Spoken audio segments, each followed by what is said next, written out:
তোমার ভালোবাসাকে যদি তুমি ছেড়ে দাও তবে সেটাকে ভালোবাসা বলে না। আমরা তো ঈশ্বর নই, আমরা মানুষ। আমাদের জীবন একটাই।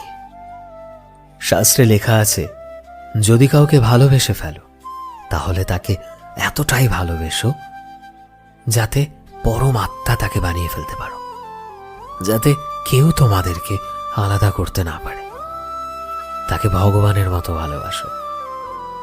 শাস্ত্রে এটাও লেখা আছে যে ওই মানুষটাকে ছেড়ে দেওয়ার 1000টা কারণ তোমার কাছে থাকতে পারে, কিন্তু তুমি তার সাথেই আছো এবং তার সাথেই থাকবে, তার জন্য একটা কারণই যথেষ্ট, এবং সেই কারণটাকে বলে ভালোবাসা।